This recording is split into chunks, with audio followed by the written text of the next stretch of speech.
श्री स्वामी समर्थ मित्रांनो, माझ्या चॅनलवरती तुमचे खूप खूप मनापासून स्वागत आहे।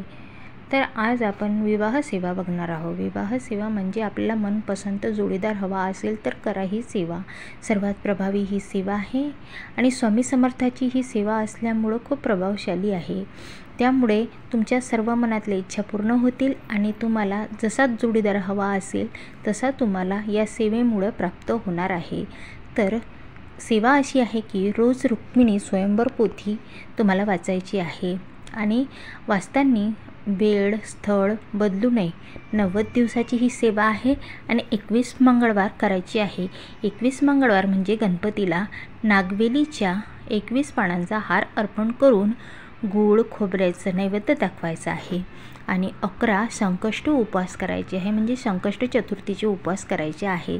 आणि चंद्रोदयावेळी मातीच्या गणपतीची पूजा करून जेव्हा चंद्रोदय निघतो ना तेव्हा मातीच्या गणपतीची पूजा करून दुसऱ्या दिवशी तुळशीमध्ये, म्हणजे आपल्या घरासमोर तुळशी असते त्यामध्ये तुळशीमध्ये ठेवून विसर्जित करायची आहे।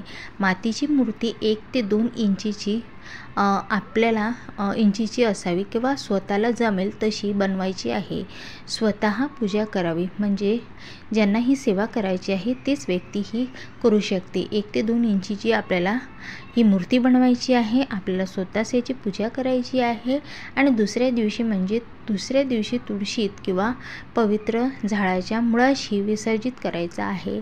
तुळशीमध्ये इतकीच शक्ती आहे की ती आपल्या सर्व घरामधले संकट नेतात, तर तुमच्या मनातल्या इच्छा का पूर्ण करेल नाही, म्हणून तुळशीमध्येच ही तुम्ही विसर्जित करायची आहे। तर याचा अनुभव चांगला येईल तुम्हाला आणि जे तुमच्या मनातल्या इच्छा पूर्ण होईल। आणि त्यानंतर आहे 16 सोमवारचे व्रतसुद्धा तुम्हाला हे करायचे आहे। 21 सोमवार शंकराच्या मंदिरात जाऊन 21 बेल पांढरी फुलं वाहून दही भाताचा नैवेद्य ठेवायचा आहे आणि यामध्ये उपवासाची गरज नाही, कारण मनपसंत विवाहासाठी 11 बेलपानांना चंदन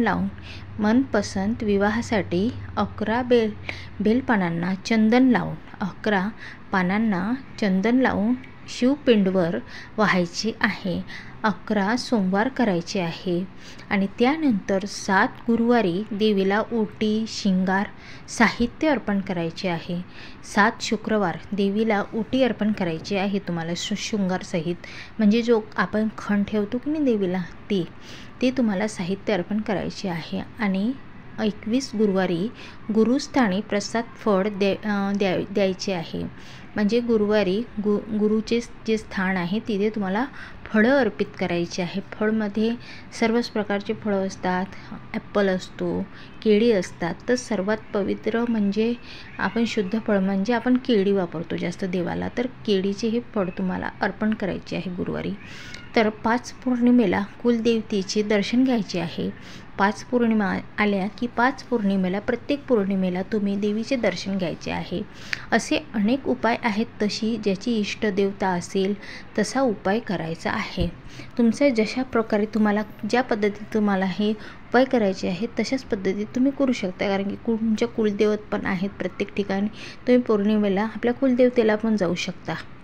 तर 5 कवडी घेऊन त्यांना गंध हळद कुंकू लावून छोट्याशा लाल फडक्यात बांधून ती पुडी कोणत्याही फळ धरणाऱ्या झाडाला बांधायची आहे।